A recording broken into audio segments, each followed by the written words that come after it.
right, guys, welcome to lick number 10. This is a familiar type lick that we do at iMusicAcademy. A lot of the time you guys are doing this. It's actually at the end of Blues Volume 1, but now we're extending the line to make sure you can play all the way up and down the keyboard. No matter what key you're in, it's going to be the same fingering. And what we're going to do is just talk about the way and the importance of the connection of being able to play it all the way up and down the keyboard. And it's just one simple trick that you have to make sure you pay attention to. So as we go ahead and work on the lick, we're looking at the third up to the root. Notice my fingering is going to be 1, 5, 1, crossover with my second finger chromatically, and then I go the ninth up to the flat 7.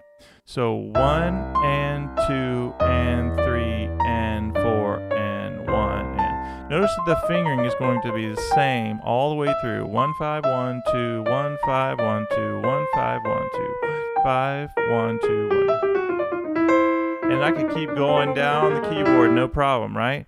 But here we go. Let's go ahead and make sure we know where the beats line up with the left hand, and then I'll show you. Make sure you understand the trick. Here we go. 1 and 2. That minor third, E flat, goes with the E. So 1 and 2 and 3 and the G lines up with the D. 1 and 2 and 3 and 4 chromatically down. And the C's line up together. 1 and 2 and 3 and 4 and 1 and 2. The B lines up with the E.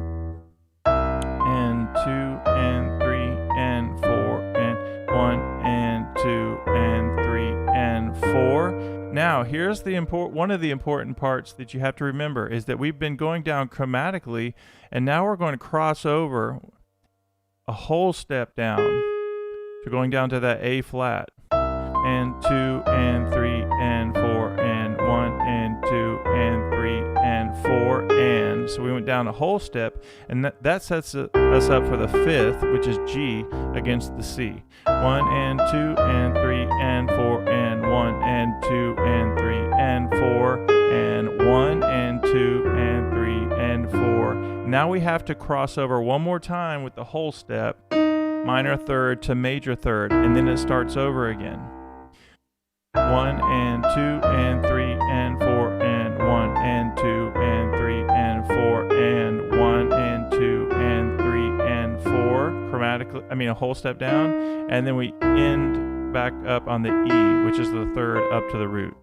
2 and 3 and 4 and 1 and 2 and 3 and 4 and 1 and 2, 3 and 4 and 1.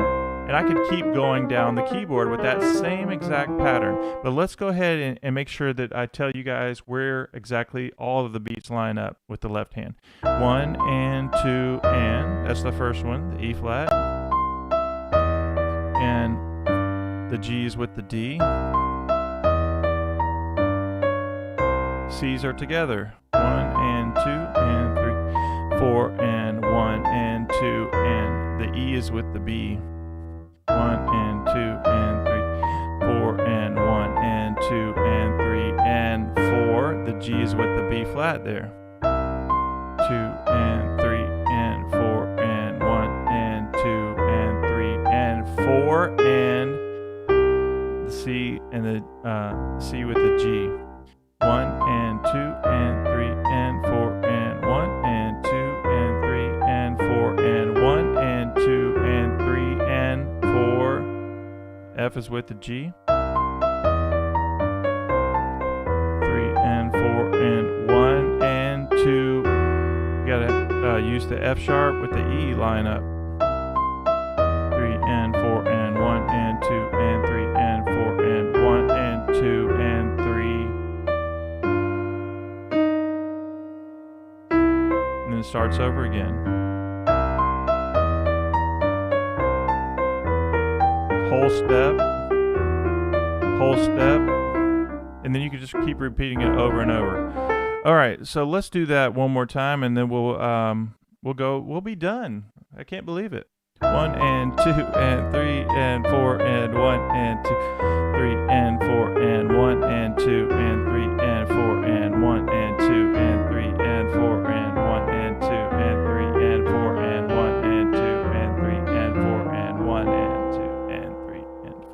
Now, you guys might wonder, why do I keep lining up every single beat with the left hand? Well, I think you probably already know the answer, because that is one of the things that trips a lot of people up, is how do you get the hands working together? And the answer is repetition and really focusing on small sections. You guys have the sheet music for this example and all of the examples, but I like to break things down. The first thing we did is 1 and 2 and 3 and 1 and 2 and 3 and 4 and 1. Notice that we got to the C's together. That is success right there if we can get there. 1 and 2 and 3 and 4 and 1. That's a great section to practice. Let's see if we can get that far. 1 and 2 and 3 and 4 and 1 and 2 and... So I could even practice this part, the next part, as a section by itself. Right? 1 and 2 and 3 and 2 and 3 and... Even right hand only. If I could do it right hand only. 1 and 2. So then I put those two sections together. 1 and 2 and 3 and 4 and 1 and 2 and 3 and I'm not saying that you're going to get this overnight, but here's what I do know is that if you repeat these things over and over, even this one little section right here of getting used to using 1 5 1 2 1 5, and you get used to that, and then you say, well, let's put that on the key of F, third up to the root, ninth flat 7. So then you start to have all of these ideas that you can use if you're playing a C blues, right? And you need that, you go doo da doo doo doo da. And then you go to the chord, the F chord. Doo da doo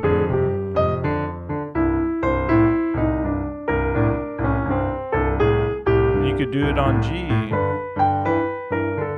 F.